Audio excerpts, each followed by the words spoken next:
আকাশবাণী খবর পড়ছে সুদীপ বসু। এখনকার বিশেষ বিশেষ খবর হল, প্রধানমন্ত্রী নরেন্দ্র মোদী আজ রাশিয়ার রাষ্ট্রপতি ভ্লাদিমির পুতিনের সঙ্গে টেলিফোনে কথা বলেছেন। আঞ্চলিক, আন্তর্জাতিক ও বাণিজ্যিক নানা বিষয়ে তাদের মধ্যে মতবিনিময় হয়েছে। আগামী 18 জুলাই থেকে সংসদের বাদল অধিবেশন শুরু হচ্ছে। মহারাষ্ট্র বিধানসভা দুদিনের বিশেষ অধিবেশন 3রা ও 4ঠা জুলাই অনুষ্ঠিত হবে। কেন্দ্রীয় স্বাস্থ্যমন্ত্রী ড মনসুখ মান্ডভিয়া বিশ্ববাজারের কথা মাথায় রেখে ঔষধ উৎপাদন ক্ষেত্রের জন্য একটি দিশানির্দেশ প্রস্তুত করার প্রয়োজনীয়তার উপর গুরুত্ব আরোপ করেছেন। সাংবাদিক কল্যাণ যোজনার আওতায় মৃত 35 জন সাংবাদিকের পরিবারকে 5 লক্ষ টাকা করে আর্থিক সহায়তা কেন্দ্রের। আজ রথযাত্রা চিরাচরিত ধর্মীয় উৎসাহ উদ্দীপনার সঙ্গে দেশজুড়ে পালিত হচ্ছে। ভারত ও ইংল্যান্ডের মধ্যে পঞ্চম টেস্ট আজ বার্মিংহামে শুরু হয়েছে। আসছে বিস্তারিত খবরে। প্রধানমন্ত্রী নরেন্দ্র মোদী আজ রাশিয়ার রাষ্ট্রপতি ভ্লাদিমির পুতিনের সঙ্গে টেলিফোনে কথা বলেছেন। কৃষিপণ্য, সার ও ওষুধ ক্ষেত্রে দ্বিপাক্ষিক বাণিজ্যকে কিভাবে আরও উৎসাহিত করা যায় সে বিষয়ে তাঁরা মতবিনিময় করেন। দুই নেতা আন্তর্জাতিক জ্বালানি ও খাদ্য বাজারের বর্তমান অবস্থা সহ বিশ্বজনীন বিভিন্ন বিষয় নিয়ে আলোচনা করেন। গত বছরের ডিসেম্বরে রুশ রাষ্ট্রপতি পুতিনের ভারত সফরের সময় গৃহীত সিদ্ধান্তগুলির অগ্রগতিও পর্যালোচনা করা হয়েছে। ইউক্রেন বিষয়ে ভারত ফের আলোচনা ও কূটনৈতিক উপায়ে সমস্যা সমাধানের উপর জোর দিয়েছে। সংসদের বাদল অধিবেশন এই মাসের 18 তারিখ থেকে শুরু হচ্ছে, চলবে 12 আগস্ট পর্যন্ত। লোকসভা সচিবালয় সূত্রে জানানো হয়েছে, এবারে মোট 18 দিন অধিবেশন বসবে। অধিবেশনের প্রথম দিন রাষ্ট্রপতি নির্বাচন অনুষ্ঠিত হবে। উপরাষ্ট্রপতি নির্বাচন 6 আগস্ট। সংসদের এবারের অধিবেশনে হবে সাংবিধানিক এই দুই শীর্ষ পদের নির্বাচনের ভোট গণনা। সংসদের সেন্ট্রাল হলে নবনির্বাচিত রাষ্ট্রপতি শপথ গ্রহণ করবেন 25 জুলাই। নবনির্বাচিত উপরাষ্ট্রপতি 11 আগস্ট শপথ নেবেন। মহারাষ্ট্র বিধানসভা দুদিনের বিশেষ অধিবেশনের দিনক্ষণ কিছুটা পরিবর্তিত হয়েছে। 2রা এবং 3রা জুলাইয়ের পরিবর্তে এখন 3রা ও 4ঠা জুলাই অধিবেশন বসবে। রাজ্য বিধানসভা সচিবালয় সূত্রে জারি করা এক বিবৃতিতে একথা জানানো হয়েছে। 3রা জুলাই অধ্যক্ষ নির্বাচন হবে। এর জন্য আগামীকাল দুপুর 12টার মধ্যে মনোনয়নপত্র দাখিল করতে বলা হয়েছে। আসন্ন রাষ্ট্রপতি নির্বাচনে শিরোমণি অকালি দল এনডিএ জোটের প্রার্থী দ্রৌপদী মুর্মুকে সমর্থন দেওয়ার কথা ঘোষণা করেছে। আজ চণ্ডীগড়ে দলের পদাধিকারীদের সঙ্গে বৈঠকের পর অকালি দলের সভাপতি সুখবীর সিং বাদল একথা জানান। উল্লেখ্য, শ্রীমতী মুর্মু ইতোমধ্যে অকালি দলের নেতাদের সঙ্গে দেখা করে তাদের সমর্থন প্রার্থনা করেন। তিনি হরিয়ানার বিজেপি সাংসদ বিধায়কদের সঙ্গেও বৈঠক করেছেন। বিজেপি আগেভাগে রাষ্ট্রপতি পদের প্রার্থী হিসেবে দ্রৌপদী মুর্মুর নাম বিরোধীদের জানালে সমর্থন করা নিয়ে আলোচনা করা যেত বলে তৃণমূল কংগ্রেস নেত্রী তথা মুখ্যমন্ত্রী মমতা ব্যানার্জি জানিয়েছেন। আজ কলকাতায় ইস্কনের রথযাত্রার সূচনা করে তিনি বলেন, মহারাষ্ট্রের ঘটনার পরে দ্রৌপদী মুর্মুর জয়ের সম্ভাবনা বেড়ে গেলেও বিরোধীরা একজোট হয়ে এই নিয়ে যা সিদ্ধান্ত নেবে তিনি সেটাই মেনে চলবেন। একজন আদিবাসী মহিলাকে প্রার্থী করা হবে বলে বিজেপি আগে জানালে দেশের বৃহত্তর স্বার্থে 17টি বিরোধী দল ঐক্যমত্যের ভিত্তিতে তাকে সমর্থন করতে পারত বলেও মুখ্যমন্ত্রী উল্লেখ করেন। উল্লেখ্য, চলতি মাসে রাষ্ট্রপতি নির্বাচনে বিরোধীদের জোট প্রার্থী হিসেবে যশবন্ত সিনহা লড়াই করছেন। অর্থমন্ত্রী নির্মলা সীতারমণ বলেছেন, জিএসটি কর আদায় ক্রমাগত বাড়ছে এবং জুন মাসে তা বেড়ে হয়েছে 1,44,000 কোটি টাকারও বেশি।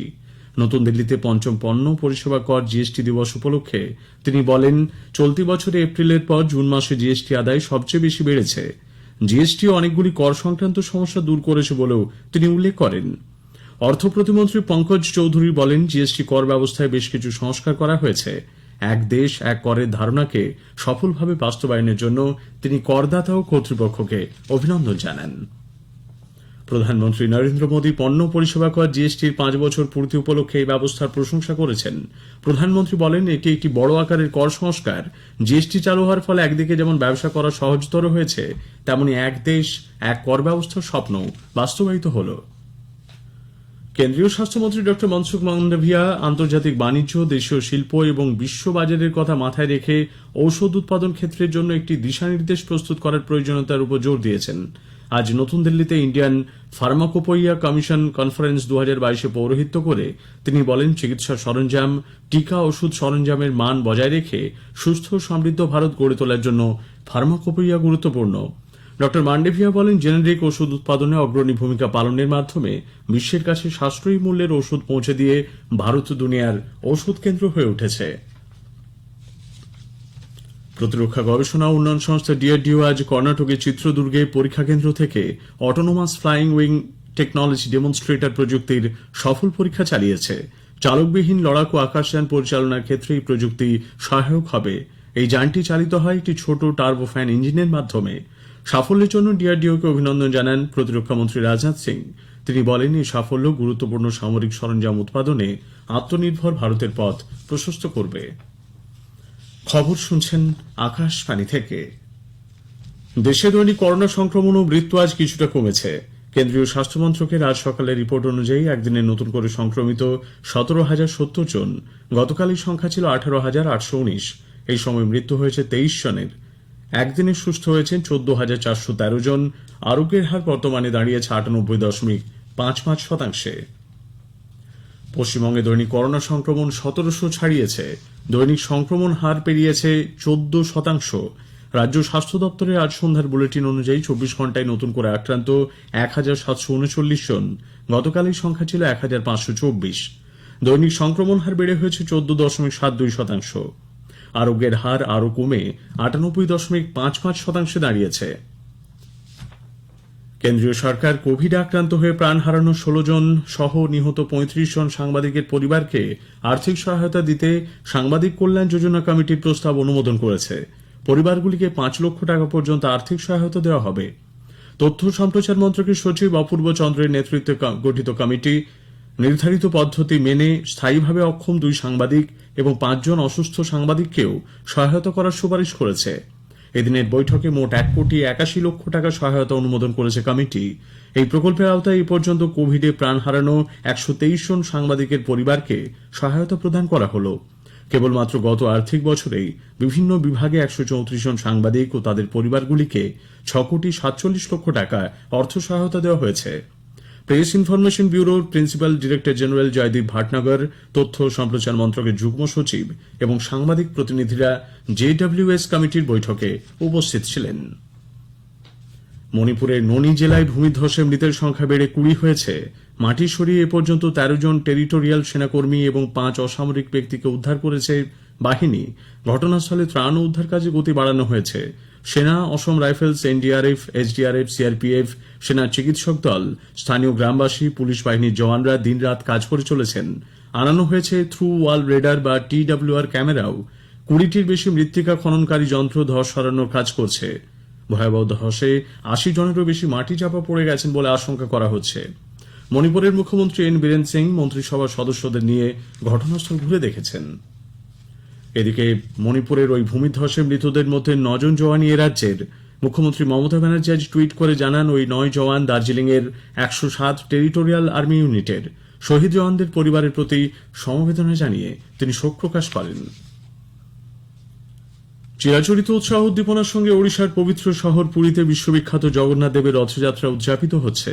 ভগবান জগন্নাথ, বলভদ্র এবং দেবী সুভদ্রার 3টি রথই পুরীর শ্রী গুন্ডিচা মন্দিরে পৌঁছেছে। সেবায়তদের মতে বহু বছরের মধ্যেই প্রথম নির্ধারিত সময়ের অন্তত 4 ঘন্টা আগে রথগুলি সারদা বালিতে পৌঁছল। শ্রী গুন্ডিচা মন্দিরে থাকা রথের দর্শন পেতে ভিড় করেছেন বহু মানুষ। রথযাত্রা উপলক্ষে দেশবাসীকে শুভেচ্ছা জানিয়েছেন রাষ্ট্রপতি রামনাথ কোবিন্দ, উপরাষ্ট্রপতি এম ভেঙ্কাইয়া নাইডু এবং প্রধানমন্ত্রী নরেন্দ্র মোদী। সারা দেশের সঙ্গে পশ্চিমবঙ্গে রথযাত্রা উদযাপিত হচ্ছে। পুরীর জগন্নাথ দেবের পর দেশের দ্বিতীয় বৃহত্তম হুগলি শ্রীরামপুরের মাহেশের রথযাত্রা এবছর 626 বছরে পদার্পণ করল। অতিমারির আবহে 2 বছর বন্ধ থাকার পর এবছর হাজার হাজার পুণ্যার্থী এই রথযাত্রায় সামিল হন। নদিয়ার মায়াপুরে ইস্কনের রথযাত্রা এবার মহাসমারোহে পালিত হচ্ছে। পূর্ব মেদিনীপুরের মহিষাদল রাজপরিবারের 250 বছরের প্রাচীন রথযাত্রা লোক সংস্কৃতি উৎসব রাজপরিবারের রীতি মেনে অনুষ্ঠিত হয়েছে। মন্দিরনগরী বিষ্ণুপুরের রথযাত্রা উৎসব ঘিরেও উন্মাদনায় মেতেছেন ভক্তেরা। ভারত ইংল্যান্ডের মধ্যে টেস্ট ম্যাচ আজ বার্মিংহামে শুরু হয়েছে। টসে জিতে ইংল্যান্ড ভারতকে প্রথমে ব্যাট করতে পাঠিয়েছে। শেষ খবর পাওয়া পর্যন্ত ভারত 5 উইকেটে 225 রান করেছে। 3 ম্যাচের সিরিজের প্রথম একদিনের ম্যাচে ভারতের মহিলা ক্রিকেট দল শ্রীলঙ্কাকে 4 উইকেটে পরাজিত করে সিরিজে 1-0 ব্যবধানে এগিয়ে গেছে। পাল্লেকেলে আন্তর্জাতিক স্টেডিয়ামে জয়ের জন্য 172 রানের লক্ষ্যমাত্রা নিয়ে খেলতে নেমে ভারত 38 ওভারে জয় নিশ্চিত করে। শেষ করার আগে খবরের বিশেষ কিছু অংশ আরেকবার। প্রধানমন্ত্রী নরেন্দ্র মোদী আজ রাশিয়ার রাষ্ট্রপতি ভ্লাদিমির পুতিনের সঙ্গে টেলিফোনে কথা বলেছেন। আগামী 18 জুলাই থেকে সংসদের বাদল অধিবেশন শুরু হচ্ছে। খবর শেষ হলো।